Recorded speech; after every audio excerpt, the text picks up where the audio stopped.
O episódio começa com o Suguru Geto caminhando pela rua. Então ele entra no beco, onde encontra a maldição.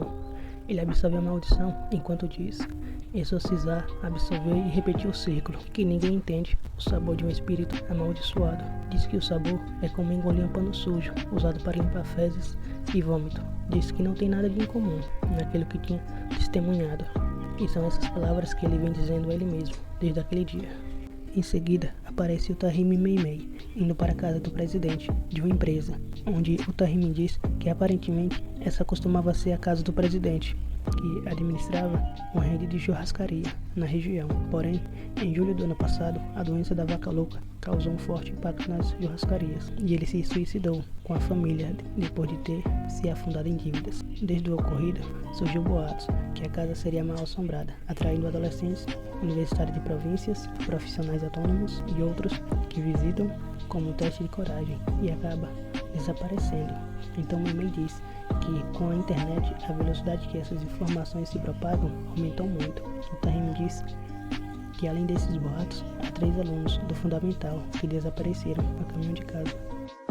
Chegando na casa do presidente, quando o Tahimi vai baixar uma cortina, Meimei diz que não precisa da cortina, já que ela não sente a presença de nenhuma maldição.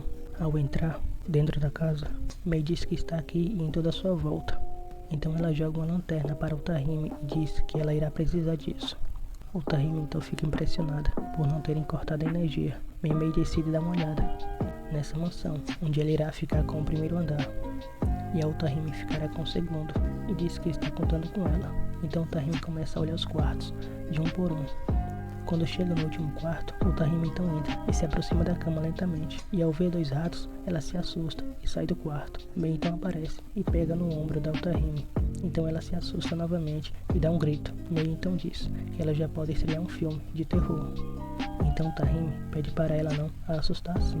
E Mei diz que foi ela que se assustou sozinha. O Tahimi então pergunta se ela já tinha acabado de investigar o primeiro andar. Então Mei comenta que esse é o primeiro andar. Mei então aponta para uma caixa de doces, uma embalagem de batatinha, umas latas, uma mochila e uma blusa. E diz que já tinha visto essas coisas 3 vezes. E as marcas que tem no chão foi as que ela deixou pelo caminho. E diz que pelo visto elas já estão dentro da barriga. O Tahimi pergunta qual é o tamanho desse corredor. E Mei diz que elas já estão andando há quase meia hora, que já foram 5 quilômetros. Então elas descobrem que isso é um domínio nato e que provavelmente as vítimas ficaram presas dentro da barreira e foram mortas pelo espírito amaldiçoado. E o espírito em si deve ser fraco. Mei então pergunta ao Tahimi se coubesse a ela como ela quebraria isso. O Tahimi diz que esse corredor está se repetindo e imagina algo como um formato de rosquinha. E diz que elas já passaram por 4 e que calculou quantos passos elas tinham de distância, que eram 122, 203, 157 e 270, e que os espaços entre as marcas são aleatórios, e que o intervalo entre as marcas não é padronizado, e que a barreira está costurando um espaço ao outro, e que se elas correrem diretamente pelo corredor, em algum momento ela vai quebrar. Então Mei dá nota 9, e diz que quando elas forem correr, irão correr em direções diferentes. O Tahimi diz que se correrem rapidamente em direção opostas, o espírito amaldiçoado irá ter dificuldade de manter a barreira, e assim aparecer uma abertura. Elas irão conseguir sair. E se isso der certo, ela conta com a Mei para a sua promoção. Mei diz que irá pensar a respeito. Assim que elas começam a correr, a barreira então se quebra e elas conseguem sair. Satoru Gojo aparece e diz que veio para salvá-la e pergunta se ele demorou. Satoru pergunta se ela está chorando e o Tahimi diz que não está e pergunta cadê o respeito. Mei diz que se ela estivesse chorando e ele viesse consolar ela, ela iria adorar. Satoru diz que ela nem chora e chama ela de Dorona. Quando o Tahimi levanta e diz que não precisa da ajuda do Gojo, a maldição aparece atrás dela. Outra maldição aparece e captura a outra. E Geto diz para não engolir ela, já que ele irá absorver depois. Geto diz para Satoru que não é legal pegar no pé dos fracos. Satoru logo responde que ele não é burro de pegar no pé de quem é mais forte. Shoko então aparece e pergunta se o Tahimi está bem. Então ela diz para Shoko não ficar igual a esses dois. Satoru diz que o caminho que o Tahimi trilhou está ruindo. Sabendo que elas ficaram 2 dias dentro da maldição, Satoru diz que a barreira do espírito amaldiçoado era daquelas que distorce o tempo. Ele diz que é raro, mas acontece muito. E diz que estranhou a demora, já que a Mei estava com ela. Mei então pergunta se eles estavam esquecendo nada e pergunta pela cortina. Yaga então pergunta qual dos três esqueceram de conjurar a cortina. E quando descobriu que foi o Satoru Gojo, ele deu um morro. Em seguida, o Gojo pergunta se precisa mesmo de a cortina e que não iria fazer diferença se pessoas normais vissem, já que eles não enxergam espíritos e nem técnicas amaldiçoadas. Gito logo responde que não é bom se eles virem. E o melhor jeito de se esbarrar um surto de espírito é a população estar no estado mental calmo. Satoru diz que ficar protegendo os fracos dá uma canseira. Então Gito diz que o Jujutsu existe para proteger quem não é feiticeiro. Satoru pergunta se isso é um argumento moral e diz que odeia isso. E diz que da boca do Gito só sai porcaria. Gito pede para eles irem conversar lá fora e Satoru pergunta se ele está se sentindo sozinho. Yaga então aparece e pergunta até quando eles vão ficar de brincadeira. Então ele pergunta para onde a Shoko foi. Satoru diz que ela talvez tenha ido no banheiro. Yaga logo diz que tem uma missão para eles dois e logo diz que essa missão é demais para eles. Mas como foi o mestre Tengen que tinha pedido, especificamente, ele diz que são dois objetivos: escoltar e eliminar a hospedeira do plasma estelar. Gito pergunta se é a respeito da renovação da técnica do mestre Tengen. Yaga diz que Tengen dispõe da técnica amaldiçoada da imortalidade, mas não da juventude eterna.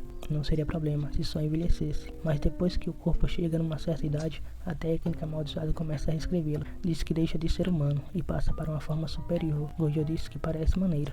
Gito responde que, segundo o mestre Tengen, aqueles que chegam nesse estado não têm mais vontade própria e que todas as barreiras das escolas são fortalecidas pelo poder do mestre Tengen, e que se não pudesse contar com esse poder, mal daria para manter a segurança e limpar tudo depois das missões, e que mestre Tengen poderia até representar uma ameaça para a humanidade. Por isso, a cada 500 anos, ele busca um hospedeiro e que possa subscrever o seu corpo. Gojo responde que está tudo bem virar um Metal Greymon, mas não pode deixar chegar no Skull Greymon. Por isso, devemos recomeçar a do Coromon. Yaga diz que a localização da hospedeira do plasma estelar foi vazada e no momento tem dois grupos principais com o objetivo de matar essa garota. Um deles querem o descontrole do mestre Tengen para desmanchar a comunidade Jujutsu, Kyun, e o outro chamado de Culto da Estrela, que venera o mestre Tengen como um deus conhecido também como Associação do Hospedeiro do Tempo. Mestre Tengen assimilará a hospedeira daqui a 2 dias. Até lá, eles devem protegê-la e garantir que ela chegue até Mestre Tengen em segurança. E se eles falharem, até os não feiticeiros sofrerão. Quando eles vão atrás da menina, Gito pede para o Gojo não se achar demais. Assim, talvez eles até consigam conhecer o Mestre Tengen. Então Gojo diz que prefere morrer. Quando Gito toca a campainha, uma bomba explode. Quando ele olha, a hospedeira está caindo no prédio. Então ele corre e pula do prédio. Um combatente pede para ele não levar isso pro pessoal. Então Gito pede para ele não fazer eles chamarem muita atenção e que eles já levaram uma bronca hoje. Outro combatente aparece e ataca o Gojo e diz que ele está famoso e diz que quer ver se ele é realmente forte. Gojo diz que para ele está tudo bem e que só tem uma regra: se ele pedir desculpas e chorar, ele não mata. No prédio, um homem diz que começou mesmo e também diz que o Culto da Estrela não tem poder contra feiticeiros Jujutsu, mas eles pagam muito bem. Então ele pergunta se o Zenin não quer participar do assassinato da hospedeira do plasma estelar. Então ele diz que não é mais o Zenin e que pegou esse nome da sua esposa e agora ele é um Fushiguro, e diz que sim, ele irá participar do assassinato. E o episódio acaba.